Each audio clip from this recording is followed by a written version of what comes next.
The Easy Speak Podcast. Learn English through real conversations. Hello, and welcome back to the Easy Speak podcast. I am so glad you're here with us today. Hey everyone, welcome. It is always a great feeling to start a new episode, and today we have a topic that I think almost every single person on this planet can relate to. That is right. Today, we are talking about something very human, something we all feel at different points in our lives. We are asking the question, why do we care what people think? Just hearing that question makes me think of so many moments in my own life. Times when I changed what I was going to say or wear or do just because I was worried about what someone else might think of me. Exactly. And before we dive in, I just want to say a warm welcome to all of our listeners. Whether you are listening while commuting, while cooking, or while relaxing at home, we are so happy you are here. This podcast is designed to help you improve your English through real, natural conversations. So as you listen, pay attention to how we talk, the words we use, and the rhythm of natural English speech. And today's topic is perfect because it touches on emotions, psychology, everyday life, and self-awareness. There is so much to explore. So let us start from the very beginning. Why do we care what other people think? I mean, when you really think about it, it seems a little strange, right? Other people's opinions about us do not change who we actually are. You would think so. But the truth is, humans are social beings. We have always lived in groups, and for thousands of years, being accepted by the group was actually a matter of survival. Oh, that's interesting. So you mean this goes back to ancient times? It does. Long ago, if you were rejected by your tribe or your community, you were in real danger. You could not survive alone. You needed other people for food, for protection, for everything. So our brains learn to pay very close attention to how others see us. Exactly. And that instinct is still with us today. Even though modern life is very different, our brains still respond to social rejection in a very strong way. That actually makes a lot of sense. It explains why even a small comment from someone can feel so powerful. Like if someone gives you a strange look after you say something, you might spend hours wondering what they thought. Yes, and that's not a weakness. It's actually a very natural human response. The problem is when this natural instinct starts to control our lives too much. Right. There's a big difference between being aware of how others see you and being completely controlled by that fear. Exactly. One is healthy and helps us connect with others. The other one can really hold us back. I want to pause here and highlight a phrase you just used. You said it can hold us back. This is a very useful English expression. Can you explain it a little? Of course, when something holds you back, it means it stops you from moving forward or making progress. For example, fear can hold you back from trying new things. Great. So you might say, my fear of making mistakes holds me back from speaking English in public. Exactly. And this is actually something many of our listeners probably feel when they are learning a new language. Oh, absolutely. The fear of what others will think if you make a mistake is one of the biggest reasons people don't practice speaking. We will come back to that point later, but first, let's talk about the different ways that caring about what people think shows up in our daily lives. Yes, because I think it appears in so many situations that we might not even notice. That is true. Think about something simple, like choosing what to wear in the morning. Many people pick their clothes not just on what they like, but on what they think others will think of them. I'm definitely guilty of that. I remember once I bought a very bright orange jacket. I loved it, but every time I was about to wear it, I thought, what will people think? Will they stare at me? And did you end up wearing it? Honestly, not very often, which I now regret because it was a great jacket. That is such a relatable story, and it shows how this fear can affect even the smallest decisions in our day. It does. And imagine how much bigger that fear becomes when the decisions are more important, like starting a new business, sharing your opinion in a meeting, or even posting something on social media. Social media is actually a huge area where this shows up. People spend a lot of time thinking about how many likes they will get, what the comments will say, how they will be perceived. I've heard of people who didn't post a photo they really liked because they thought it wouldn't get enough likes. That's really striking to me. It is striking, yes. That word is a good one. When something is striking, it means it's very noticeable or surprising in a strong way. Right. For example, you could say, it was striking how much time she spent editing the photo before posting it. Exactly. And the culture of social media has really amplified this tendency to care about what others think. We now have a number that tells us exactly how many people approved of something we did. Which is very different from real life. In real life, you don't walk into a room and see a number above your head showing how many people like you. Although sometimes it might feel like that. True. Okay, so we've talked about why this happens, and we've seen how it shows up in everyday life, but I want to go a bit deeper. Why do some people seem to care much more than others? That's a great question, and I think there are a few different factors that play. One big factor is the environment we grew up in. Can you say more about that? Of course, if you grew up in a family or a community where you were often judged or criticized, you probably developed a stronger habit of monitoring how others see you. It became a way to stay safe. So it becomes like a protective habit. Yes, and habits that start as protection can be very hard to break, even when we no longer need them in the same way. That makes me think about school. For many people, school is where the fear of judgment really starts to grow. You're surrounded by other children who can be very honest and sometimes very unkind. Absolutely. Children can be quite blunt, and those early experiences of being laughed at, left out, or criticized can leave a real mark.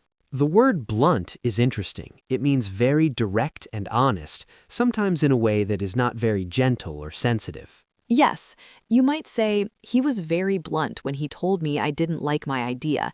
He didn't try to soften the words at all. Right, and when someone is blunt with you in a hurtful way when you're young, your brain learns to be very careful in the future. Exactly, and this carries into adulthood. The person who was laughed at in school for saying the wrong answer might grow up to be very afraid of speaking up in meetings. Even though those situations are completely different.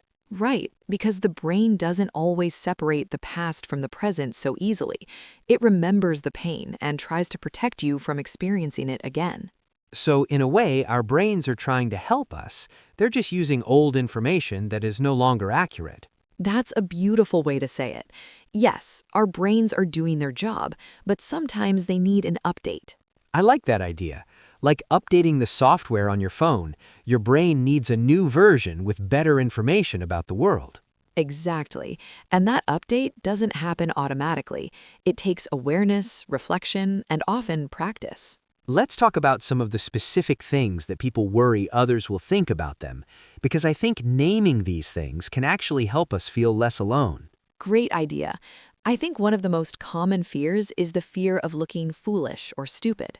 Oh yes, this is huge. Nobody wants to seem like they don't know what they're talking about. And this is especially strong in situations where there are experts or authority figures around, like in a classroom or in a professional meeting. Or when you're learning a new language and you make a grammar mistake in front of a native speaker. Yes, that's one we know many of our listeners experience. The fear of sounding wrong or making mistakes can be paralyzing. The word paralyzing is strong. It means making you completely unable to act or move forward, like you're frozen in place. Yes. For example, the fear of making mistakes was so paralyzing that she couldn't even start the conversation. And this is really something we want our listeners to think about. Making mistakes in English is not something to be ashamed of. It's actually the most natural part of learning any language. Completely. In fact, the people who make the most mistakes are often the ones who improve the fastest because they're brave enough to try. That's such an important point. Bravery in language learning is not about being perfect. It's about being willing to speak even when you're not sure. Exactly. And that connects back to our main topic. When you stop worrying so much about what others think of your mistakes, you give yourself permission to grow. I love that phrase, give yourself permission. It's powerful. It is, and it reminds us that permission is something we often wait for others to give us, but really we can give it to ourselves.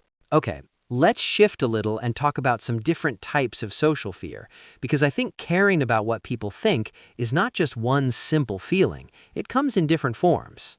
That's true. One form is what we might call people-pleasing.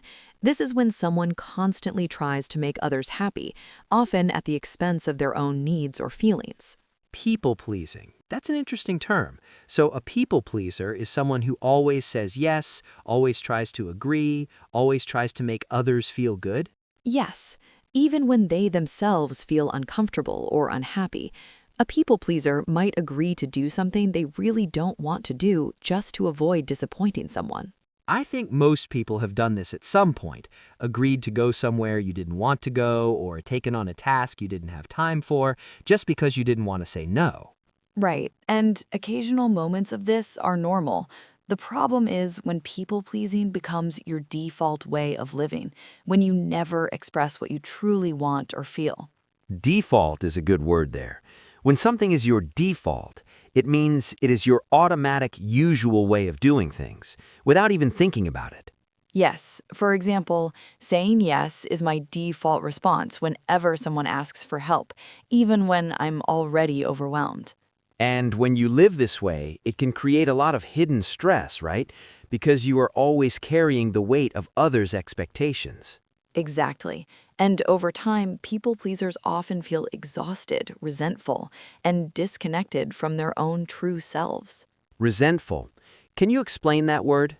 Of course, resentful means feeling bitter or angry about something because you feel it is unfair. So a people pleaser might feel resentful because they are always giving but never getting what they need. That is a difficult place to be. And I think many people do not even realize they are feeling resentful. They just feel tired and unhappy without understanding why. Yes, awareness is the first step, and that's one reason conversations like this one matter. Just naming these patterns can help people start to see themselves more clearly. Absolutely. Now, there's another type of social fear I want to bring up. It's the fear of standing out. Some people are very afraid of being different from the group. Yes, this is sometimes called conformity, the desire to fit in and be like everyone else. And this is something that starts very young. Children are often very concerned with fitting in with their peers. Peers, that's a great vocabulary word. Your peers are the people who are around the same age or level as you. For example, your classmates are your peers. Your colleagues at work are also your peers. Right, and the pressure from peers to look the same, act the same, and like the same things can be very intense, especially during teenage years. But peer pressure doesn't disappear when we grow up. It just changes form.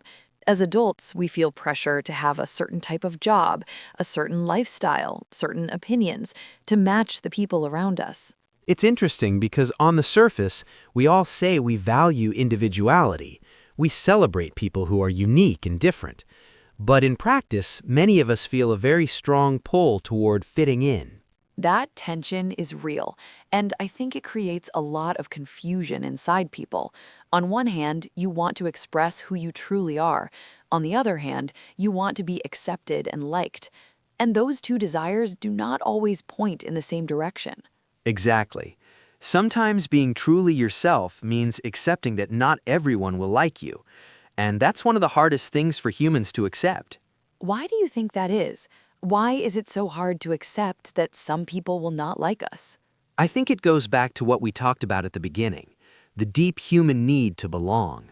Rejection doesn't just feel bad emotionally, it actually activates the same part of the brain as physical pain. Really? So being rejected by someone is literally painful in the brain? Research has shown that this is true. The brain processes social rejection in a very similar way to how it processes physical pain. Wow, that puts things in a completely different perspective. It means when people say rejection hurts, they're not just being dramatic. Not at all. It's a real and genuine response.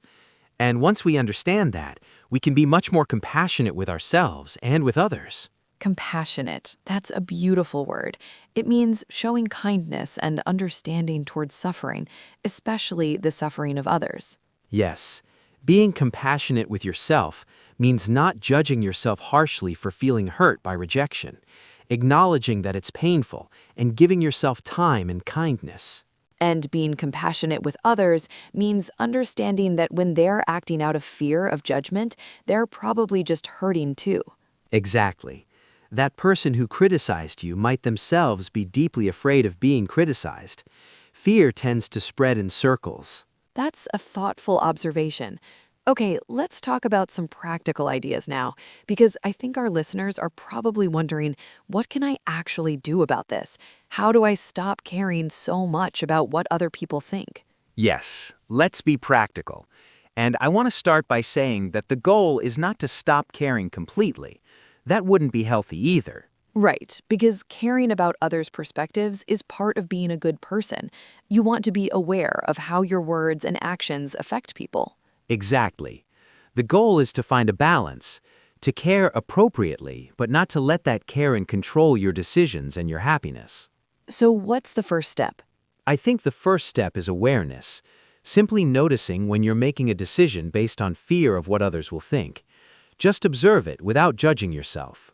So just pause and ask, am I doing this because I want to or because I'm afraid of what people will think? Yes, that pause is very powerful. It creates a little space between the feeling and the action. And in that space, you have a choice. I like that idea of a space, like a small gap where you can breathe and think before reacting automatically. Exactly. And over time, that space gets a little wider. You become more practiced at noticing the fear and deciding consciously what to do. What would you say is the second step? The second step is questioning the belief behind the fear. Usually, the fear of what others think is based on a belief like, if people don't like what I do, that means I am not worthy or I am not good enough. And that belief is not true. It is not true, but it can feel very true in the moment, so it helps to gently question it. Ask yourself, is it really true that if this person judges me, it means I'm not enough? And when you really think about it clearly, the answer is usually no. Usually, because one person's opinion, or even many people's opinions, doesn't define your worth as a human being. That's easier to say than to believe, though. You're right. It takes practice to really internalize that idea. But every time you act in line with your own values, instead of out of fear, you build a little more confidence in yourself. Internalize, that's a useful word.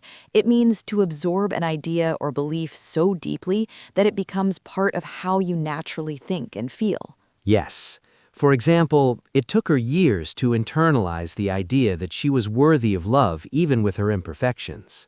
Beautiful sentence. And I think this brings up something important, the relationship between self-worth and the opinion of others. Yes.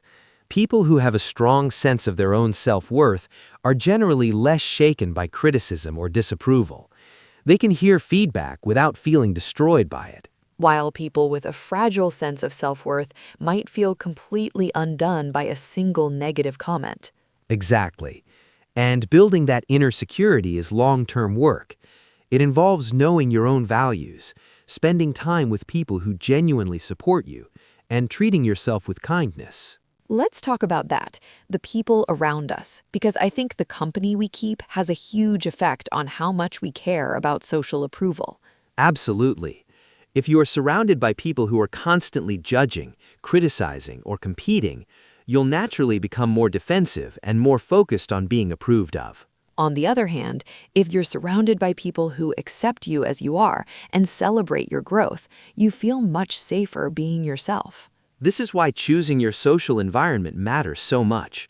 Not in a cold, calculating way, but in a mindful way. Mindful. That word comes up a lot these days.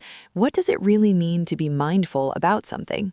Being mindful means paying careful, conscious attention to something. Not just going through the motions automatically, but actually thinking about what you are doing and why. So being mindful about your relationships means thinking about whether the people in your life are helping you become more of who you want to be, or whether they are holding you back. Yes, and that doesn't mean cutting people out of your life constantly. It means being honest with yourself about how your relationships affect you. This is making me think about something. In some cultures, the idea of caring about what others think is even stronger than in others, like the whole community or family might have very strong expectations. That's a really important point, and it's something many of our listeners from different cultural backgrounds will recognize. In some cultures, your decisions about education, marriage, career, or lifestyle are seen as a reflection of your whole family, not just of you personally. Yes, and that adds a whole additional layer of pressure. Because it's not just about your own fear of judgment, it's about a genuine sense of responsibility towards your family and community. So, for people in those situations, the advice of just stop caring what people think might feel very disconnected from their reality. That's fair to say, and I think it's important to acknowledge that. Different people are working with different social realities. There's no one-size-fits-all answer. One size fits all. That's a lovely phrase. It means a single solution that is supposed to work for everyone, but often doesn't because everyone is different. Exactly. So what would you say to someone who is navigating both their own desires and strong family or cultural expectations? I think the key is to try to find the intention behind the expectation. Often, when family members have strong expectations, it comes from love, even if it doesn't always feel that way. That's a generous way to look at it. It is, and it can help to have honest, respectful conversations rather than silent resentment, expressing your feelings and hearing theirs, not always easy, but often worth trying. And I think it's also about finding ways to honor both yourself and your relationships, not seeing it as one or the other. Yes, which requires a lot of maturity and patience, and sometimes professional support like a therapist or counselor can also be very helpful. Absolutely. There is no shame in seeking support. In fact, doing so is a sign of strength, not weakness. Well said. Okay, let us come back to something we touched on earlier, which is the experience of language learners specifically, because I think the fear of judgment is especially present when people are learning English. Yes, this is something really close to our hearts as a podcast. So many people who want to speak English confidently hold themselves back because they are afraid of making mistakes in front of others. They worry about their accent, their grammar, their vocabulary. They imagine native speakers judging them or laughing at them. And in my experience, that almost never happens. Most people are genuinely impressed when they meet someone who is learning a second or third language. Right. Think about it from the other side. If someone came up to you and tried to speak your language, even imperfectly, what would your reaction be? I would be impressed. I would want to help them. I would find it wonderful that they were making the effort. Exactly. Most people feel that way. The harsh, laughing critic that the language learner imagines is usually not real. It is a creation of their own fear. That is so true. Our fear creates an audience in our mind that is much more critical than the actual people around us. What a beautiful way to put it. We create an imaginary, hostile audience and then perform for them, when in reality, the real audience is usually much kinder. So, one practical thing language learners can do is to deliberately challenge that imagined audience. Remind yourself that the real people around you are probably not thinking what your fear tells you they're thinking. Yes, and the only way to truly discover this is to take the risk, to speak up, to try, and to see what actually happens. Usually what happens is much better than what you feared. And even when someone does correct you, that is actually a gift. It means they are taking you seriously and helping you improve. Exactly. A correction is not a rejection. It is an act of respect. They care enough to help you learn. I love that reframe, seeing correction as respect rather than as criticism. Reframe. That is an important concept. When you reframe something, you change the way you think about it. You put it in a new frame, like changing the frame around a picture. The picture is the same, but it looks completely different. Great example. Reframing can be very powerful. Instead of thinking a mistake is embarrassing, you can reframe it as evidence that you are learning. Instead of thinking that silence means rejection, you can reframe it as the other person simply being lost in thought. Yes, our interpretations of events have so much power over how we feel, and we often interpret things through the lens of our fears. Lens is a great word there. A lens is the glass in a camera, or glasses that shapes how you see things. When we say lens in a more abstract sense, we mean the perspective or the filter through which you see the world. Yes. For example, she saw every conversation through the lens of her own insecurity, which made her misinterpret friendly comments as criticism. That sentence really paints a picture, and it shows how important it is to become aware of our own lens, because if we are not aware of it, we do not realize how much it is distorting what we see. Exactly. And awareness, as we have said, is always the first step toward change. Let us take a moment and reflect on something personal. I remember a time when I really struggled with this. I was supposed to give a presentation at work, and for weeks before, I kept imagining all the ways it could go wrong, all the things people might think. What happened? I gave the presentation. My hands were shaking a little at the beginning, but I got through it. And afterward, 3 different colleagues came to me and said they found it really interesting. One of them asked me a question about the topic because she wanted to learn more. So the reality was completely different from what your fear had predicted. Completely different. My fear told me it would be a disaster. The reality was that it went fine and actually opened up a nice conversation. And that experience probably helped you a little the next time you had to present something. It did. Every time you face the fear and reality turns out okay, the fear loses a little of its power. This is actually how many therapists work with people who have social anxiety. The idea is called exposure.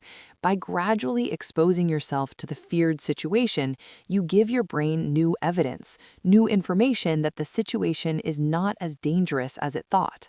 Exposure. So you expose yourself to the thing you fear, and over time, the fear becomes smaller.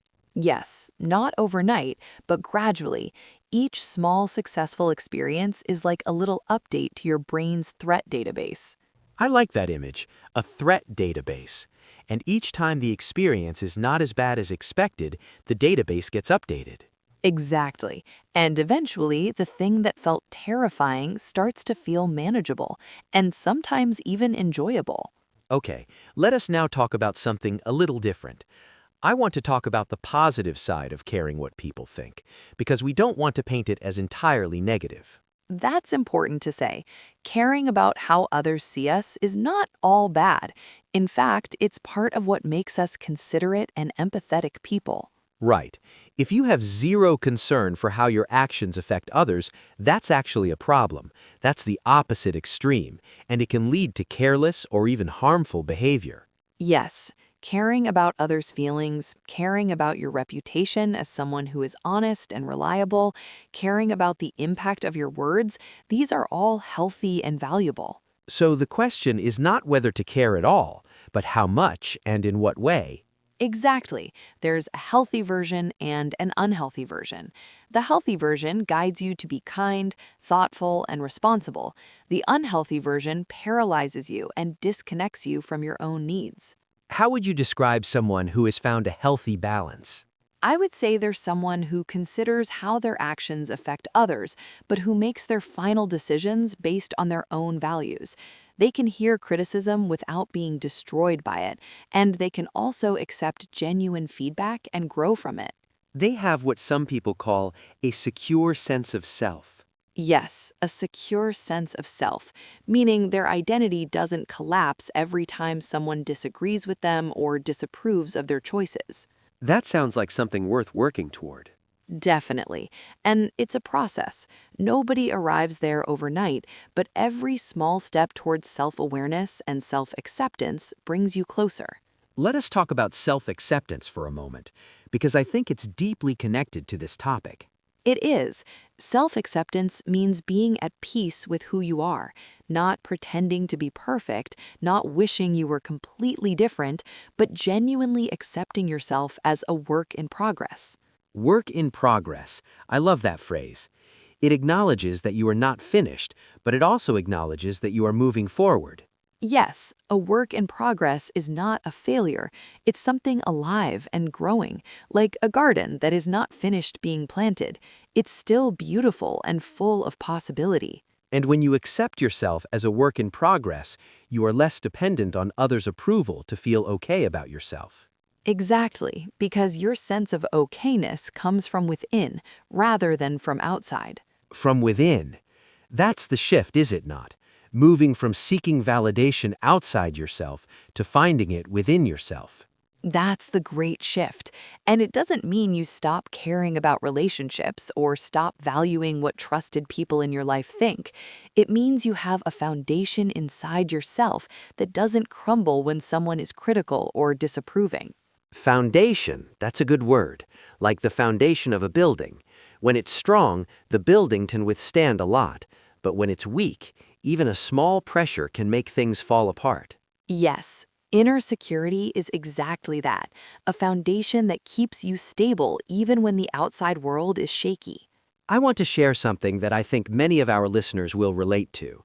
Sometimes we care what people think not because of a specific person, but because of an imagined audience. Yes, we talked about this a little earlier. Can you say more about what you mean? Sure. So sometimes I catch myself thinking about what some vague, unnamed group of people would think about something I do. Like, what would people say if I said this thing? And the people I'm imagining are not real. They're just a construction in my mind. This is very common. Psychologists sometimes call this the imaginary audience, the feeling that you're constantly being watched and evaluated by people, even when no one is actually paying attention. And this is especially strong in teenagers. Teenagers often feel like everyone around them is watching and judging their every move. Yes, but adults feel it too, just in different contexts, on social media, in professional settings, at social gatherings. And the truth is, most people are far too busy thinking about their own imaginary audience to spend much time judging you. That is a very true and slightly ironic point. Everyone is so focused on what others think of them that they have very little energy left to actually judge others. Exactly. We are all walking around worried about what others think of us, while they are walking around worried about the exact same thing. It's almost like a whole world full of people performing for an audience that is not watching. That image is both funny and a little sad, but also somehow reassuring. Reassuring, yes. When something is reassuring, it makes you feel more calm and less worried. Right. For example, it was reassuring to learn. One major cost is that you lose touch with your own authentic self. When you are always performing for others, always adjusting to fit what you think they want, you can forget who you actually are underneath. Authentic self. So your authentic self is your true self, the person you are when no one is watching, when you do not have to impress anyone. Yes, and many people are quite out of touch with that self. They spend so much time in performance mode that they genuinely do not know what they truly like, truly want, or truly believe. That sounds like a lonely way to live, even if you are surrounded by people. It is a kind of loneliness, because even when others like you and approve of you, you might feel that they're liking a performance rather than the real you. And that does not give the same satisfaction as being genuinely known and accepted. Exactly. Real connection comes from being seen as you truly are, and that requires the courage to be authentic. Courage. We keep coming back to that word in different ways. It takes courage to make mistakes in a new language.